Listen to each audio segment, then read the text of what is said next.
Kenapa ya? Rata-rata kalau jualan bakso di pinggir jalan atau kelas warung, itu kelihatannya lebih ramai daripada kita jualan bakso di ruko atau bahkan restoran.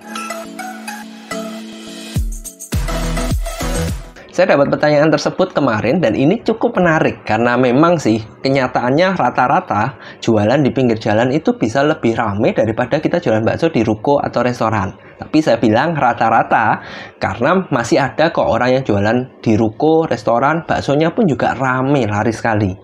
Nah, hari ini kita tidak akan membahas masalah resep, tapi kita akan bahas masalah bisnisnya. Yaitu menjawab pertanyaan tadi, kenapa ya kok rata-rata di pinggir jalan itu bisa lebih ramai? Untuk menjawab seperti ini, saya punya pengalaman yang cukup menarik yang mungkin berkorelasi dan Anda bisa dapatkan. Jadi beberapa tahun yang lalu, saya sempat ada satu hari itu jadwalnya padat. Jadi saya ketemu banyak orang di suatu daerah yang saya cukup asing. Jadi saya tahu daerah itu, tapi saya jarang ke sana.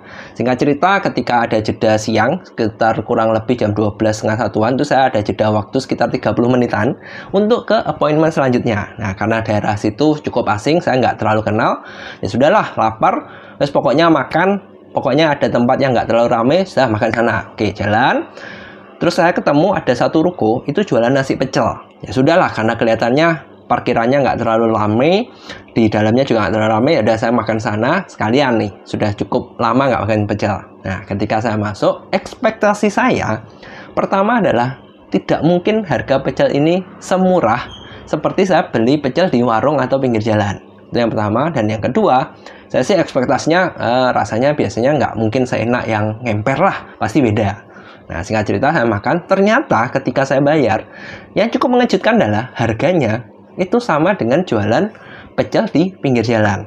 Nah, secara rasa gimana? Lumayan kok, walaupun tidak seenak tempat favorit saya, tapi lumayan. Jadi kalau dinilai antara 1 sampai 10, nilainya 8 lah. Kalau yang saya suka mungkin 9-10. Nah, dari cerita ini, Anda tahu nggak ada beberapa kesimpulan bisa kita tarik. Yang pertama adalah masalah perspektif dari kita si customer. Nah, tadi saya sempat menyebutkan ekspektasi saya harganya pasti akan lebih mahal. Kenapa? Karena biasanya manusia itu membayangkan kalau kita makan di pinggir jalan sama di sebuah tempat yang bagus, yang rapi, yang tertata, itu selalu harganya berbeda karena kelasnya berbeda. Padahal tidak selalu seperti itu. Nah, ini faktor pertama yang Anda perlu pertimbangkan kalau Anda jual di ruko atau di pinggir jalan, itu adalah Anda akan mendapatkan image, gambaran yang berbeda dari customer Anda. Biasanya orang berpikir kalau di pinggir jalan tentu harganya pasti harga kaki 5 lah lebih murah, tapi kalau ruko, restoran lebih mahal. Padahal belum tentu seperti itu kan. Sehingga hal ini yang perlu kita pelajari kalau kita yang jualan bakso adalah target customer Anda itu siapa? Apakah mereka yang menengah ke atas atau yang menengah ke bawah? Kalau menengah ke bawah dan mereka fokus di harga, bisa jadi hal ini yang menyebabkan jualan bakso di ruko itu susah ramainya karena seperti itu.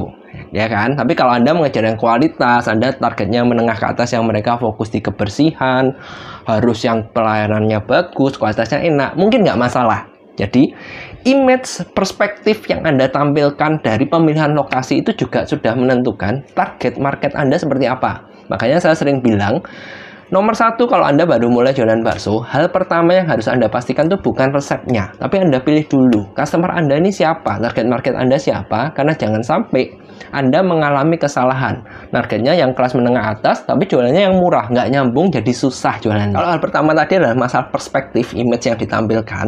Hal kedua yang bisa menjadi penyebabnya, oh ya, kalau ngomong-ngomong penyebabnya, kenapa kok bisa seperti ini, tentu alasannya banyak. Saya hari ini bahas saja yang menurut saya yang paling dominan.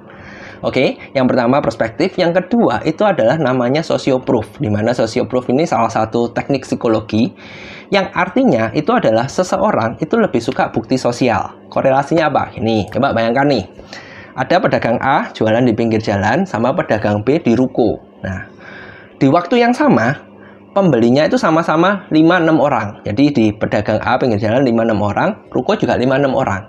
Karena di pinggir jalan biasanya tempatnya sempit, terbatas. Ketika ada 5 atau 6 orang, kelihatannya apa? Rame kan? Karena gerumbul di sana. Tapi kalau di ruko, karena umumnya tempatnya lebih luas, kelihatannya apa? Biasa, nggak terlalu ramai. Padahal jumlah orang yang masuk pembelinya adalah sama, 5 atau 6 orang. Kalau sudah seperti ini, ketika kita lewat nih, oh ada jualan bakso tuh di sana.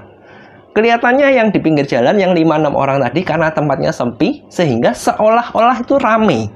Dan namanya manusia biasanya kalau lihat, kok rame ya?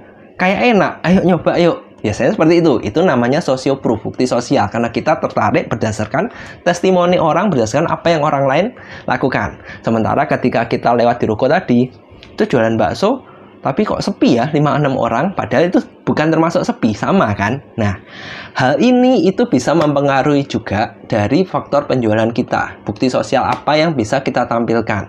Makanya tidak heran sih kalau ketika ada pedagang kaki lima dikerumunin orang, itu tambah lama bukannya tambah sepi, tapi tambah rame karena menciptakan penasaran. Tentu pembahasan hari ini seharusnya tidak lengkap karena masih banyak faktor lain yang mempengaruhi. Kalau buat saya, 2 faktor tadi itu yang krusial. Jadi yang sangat membedakan masalah branding, marketing, itu yang sangat membedakan kita jualan bakso harus di mana. Kalau Anda ternyata punya saran lain, tentu kan banyak saran, silakan Anda komen, kita saling bertukar pendapat. Bisa jadi yang Anda sampaikan justru lebih valid daripada saya.